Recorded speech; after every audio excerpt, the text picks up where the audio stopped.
Good morning, everyone. I want to start with offering congratulations to Steve and to our LRC team for launching the Cityscape website. It can have a fabulous application in the Yiddish language classroom, and I can't wait to use it in the fall. Students can use it not only as a study of the linguistic landscape in today's New York, but also as a language exercise in deciphering which parts of posters that are featured in Williamsburg are in Yiddish and which are in Hebrew, as this poster here illustrates. So what you see here is most of it is in Hebrew and only one line, the bottom line in the black strip, is in Yiddish. The few images I submitted to the website, just the samples, already point out to an interesting linguistic phenomenon.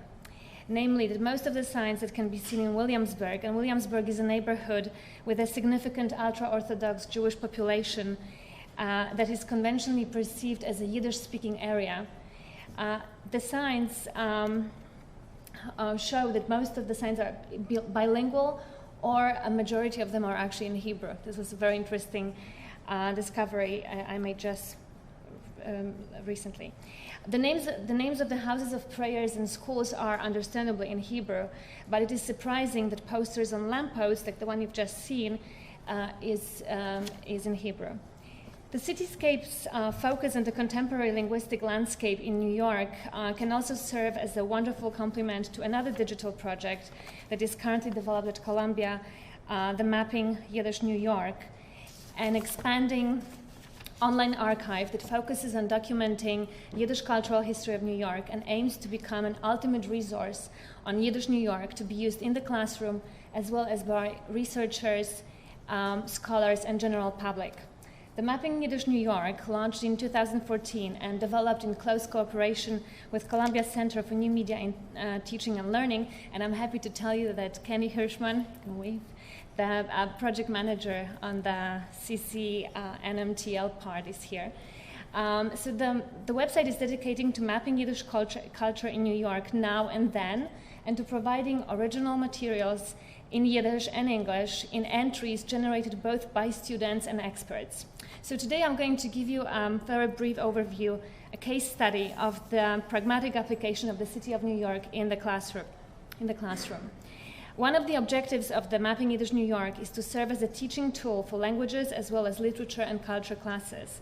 At present, it features mostly student-generated entries that are contributed to the growing online archive in the form of digital essays created as assignments required in content and language classes. I'm sort of following Emerson's assertion that, quote, things taught in college and schools are not an education but means of education. And it corresponds to my view that the most efficient processes of learning and teaching go beyond classroom. So I don't want to simply have my students learn in the classroom, but I want them to be able to apply what they learn outside. Therefore, I strive to enrich the classroom experience by outside-of-class events, and I consider myself very fortunate to be teaching in New York. And taking advantage of Columbia's location here, I try to organize field trips to Yiddish-speaking communities in Brooklyn, as well as visits to museums and theaters. So I was very thrilled at the opportunity to use Mapping Yiddish New York project in the Taste of Yiddish class that I taught last semester in fall of 2014, in which the City of New York became a key component in our exploration of Yiddish culture. So I created a map, you can see it here on a closer detail, with points relating to particular Yiddish places, such as theaters, restaurants, and people. And students were requested to create digital essays, or stories, as we decided to call them, to provide background context. So you can access the website from both sides, from the Mapping Yiddish New York, but also from the map. So when you click on one of the entries, you will have a little window, and the window can take you to the story behind the site. So one of such examples include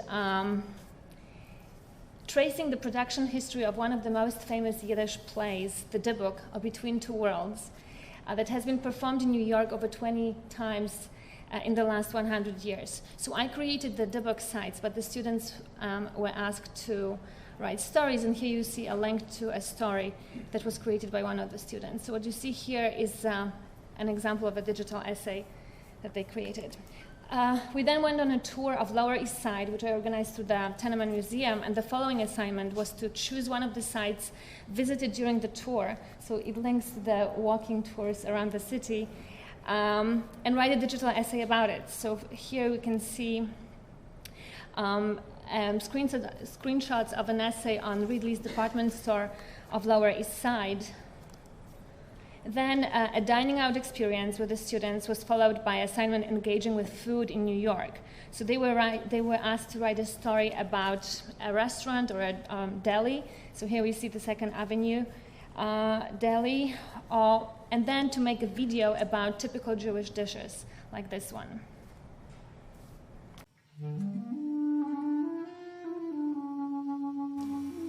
For centuries, the kugel has been a staple of Ashkenazi Jewish cooking. Beginning in the 12th century, Jews living in Germany began to place batters of bread containing egg as a binder into the Sabbath stew called cholent to enhance the flavor and add texture. This addition to the cholent resembled the Chinese dumpling, which was introduced to Italy and then Germany via the Silk Road. This assignment, I'm very proud of them, features original music that was created by one of the students, and as you can see, they also engage with mapping in order to offer a brief history of Kugel. This semester, I've used it in a women, gender, and Yiddish literature class, in which students created entries on particular people, particular women affiliated with New York, such as Celia Drapkin, who lived in Washington Heights, or Malka Lee. And more recently, I've used it in Yiddish language classes in order to offer students an opportunity to engage with authentic language materials, such as advertisements, theater programs, and newspaper articles. So elementary Yiddish 1 and 2 students were requested to translate original theater posters like this one, or street signs. So far, I've been using archival materials for the Mapping Yiddish New York assignments, but it looks like Cityscape could be a perfect place for engaging with contemporary, authentic Yiddish materials. I'm also trying to integrate various classes I'm teaching through the Mapping Yiddish New York project. For instance, last semester, when the students, the Taste of Yiddish students, were writing digital essays about Jewish food in New York, the intermediate Yiddish class were inserting the Yiddish subtitles to a brief video about Jewish food that went viral at the time, and which will enhance the Mapping Yiddish New York entries on Jewish food once it's finished. So have a look. I went to a Hanukkah in middle school one time. I have never seen or eaten Jewish food before. I've been to delis.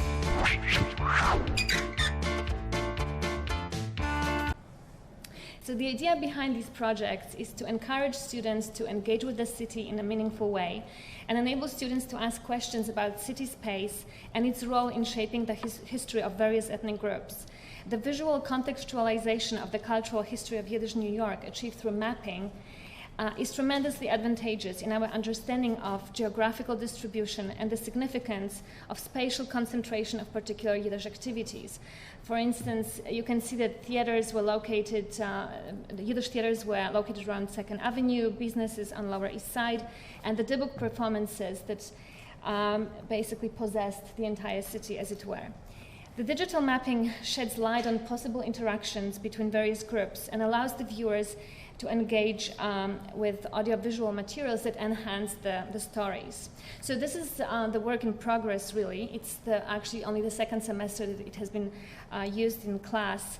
And in the future, we hope that the Mapping Yiddish New York website will feature expert-generated entries, sound samples, not only of the contemporary landscape, but also of archival materials, timeline, as well as current Yiddish events. So for instance, we are running here Meet a Yiddish Celebrity series, and every event which is held in Yiddish and English is filmed.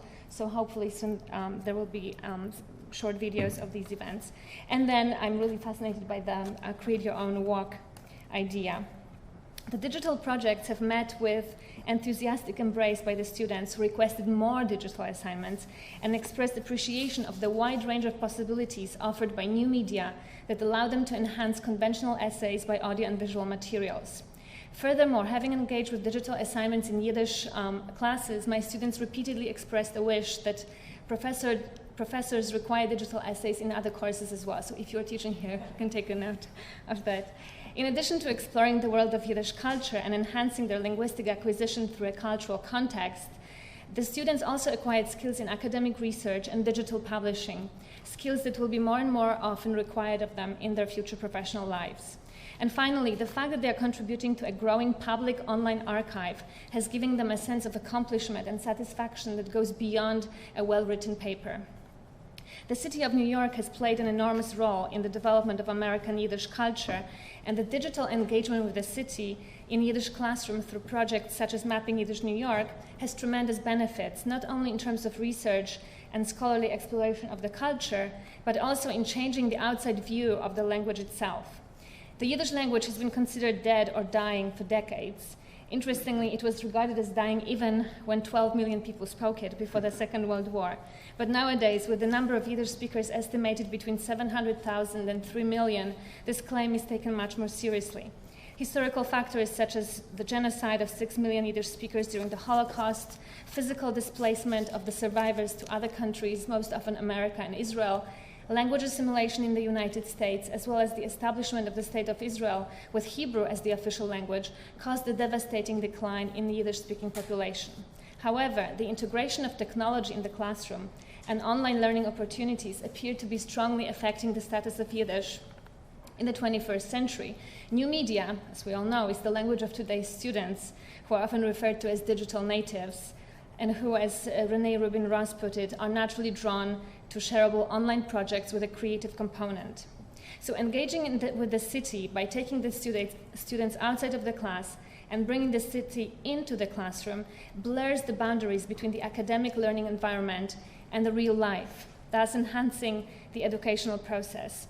Practical application of Yiddish, the language without a country and a government to support it, in the city of New York has also a political significance. Cooperative online projects such as Mapping Yiddish New York, as well as city-centered digital assignments, create online communities of Yiddish learners and contribute to the new appreciation of the language learning experience. And finally, not only do they truly transform the Yiddish language acquisition, but they also change the perception of the language itself. It's no longer the language of the dead, but the language that has an appealing and vibrant online presence. Thank you.